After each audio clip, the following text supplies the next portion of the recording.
Two of the most commonly used filters for sharpening in Photoshop are the Unsharp Mask and the Smart Sharpen. They both help to prepare your images for the device that you're going to display your image on, whether that's on screen or in print. So let's take a look at both options to see when we might use one of these filters over the other. Now, before we apply the filter to make it non-destructive, we'll use our context-sensitive menus and convert this to a smart object. Then, under the Filter menu, you'll notice under the Sharpen menu, there are a variety of different options. The Sharpen, Sharpen Edges, and Sharpen More. You'll notice that there aren't three dots or an ellipse after these. That means that you really don't have any control. You just apply the filter, and no dialog box comes up. Photoshop just applies it. So even though it's flexible, meaning that we could take the filter off or use a mask and paint it in selectively, I would prefer to have a little bit more control, so I'll either select Smart Sharpen or Unsharp Mask. Since Unsharp Mask has been in Photoshop the longest, let's go ahead and start there. In the Unsharp Mask dialog, we have three different sliders: the amount, the radius, and the threshold. You do have a preview area up here in Unsharp Mask, but if you want to preview the sharpening in your image, you'll want to make sure that you're viewing your image at 100%. So I'll use Command plus on the Mac, Control plus on Windows in order to zoom in. I can use the spacebar or the hand tool in order to reposition it.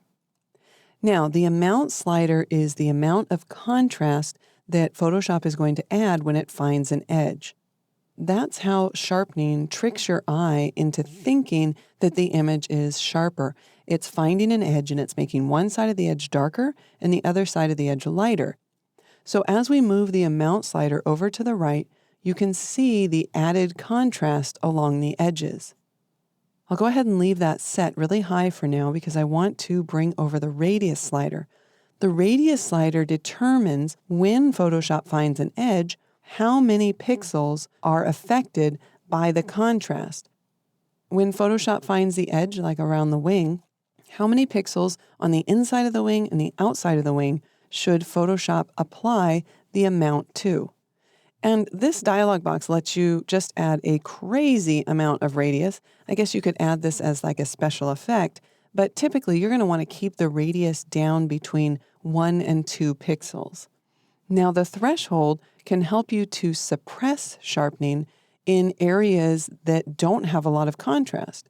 So for example, if we look in this flat green area right now, there seems to be a lot of noise in there. If I toggle off the preview, we can see that that noise wasn't in the original image, so it's the sharpening that's enhancing the contrast in those flat areas.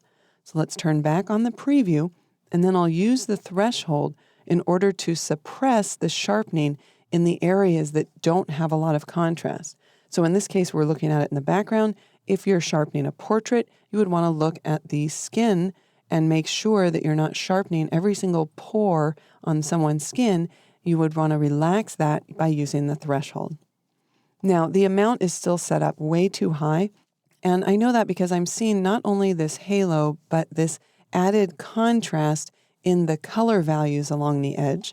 So let's back off on that quite a bit, and then we'll use the preview to view before and after. So there's before and after. It might be a little difficult to see this after the video is compressed, so I might just bump this up a little bit more, maybe the amount as well to make sure that we can see it. There's before and there's after. If this is the way we would like it, we would go ahead and click OK. Since I'm going to show you a second method to sharpen, I'm going to cancel out of here and then return to the Filter menu, select Sharpen again, and go to Smart Sharpen. My dialog box opened up in the expanded view. If you're not seeing all of these options, it's because the shadow highlights area here is collapsed. So you just expand that with the little triangle. But let's actually collapse it at first so we can just explain these options. Here at the top, you'll notice one of the advantages of Smart Sharpen is that you can actually save out your presets.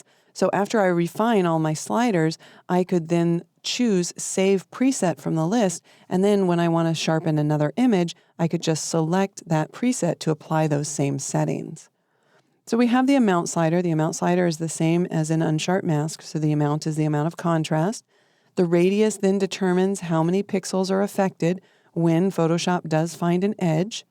Obviously, that's way too much. Let's bring that back down between 1 and 2. And then we have a reduce noise slider as opposed to a threshold slider. And if we toggle that all the way off, we can see that just like Unsharp Mask, the Smart Sharpen is capable of sharpening the entire document evenly, but this reduce noise slider is going to help us suppress it just like the threshold did in Unsharp Mask. In addition, Smart Sharpen can remove a small amount of either a Gaussian blur, a lens blur, or a motion blur. And if it doesn't detect one, don't worry, it won't make any corrections unless it actually thinks there is a correction to be made. Now, under the shadow and highlight area, we can selectively choose where we want to increase or decrease the amount of sharpening based on your shadow area and your highlight area. Because a lot of times, if you've taken a photograph in low light, your shadow areas will have a lot of noise. So we can actually choose to fade the amount of sharpening that's taking place in those darker, noisier areas. We can also determine what shadows are by moving the tonal width slider, and the radius determines how far out from the darker areas Photoshop should blend the fade amount. And we have the same set of options for your highlights. So to preview this on and off, we'll toggle the P key. There's before without the sharpening, and there it is with the sharpening. If I thought I was going to want to reuse these settings over and over again, then I could save my preset, and then it would become available on the next image. I'll click OK for now. We can see this sharpening, toggle it off or on, and of course we have this smart filter. So if I wanted to selectively paint in and out the sharpening filter, I can do that as well.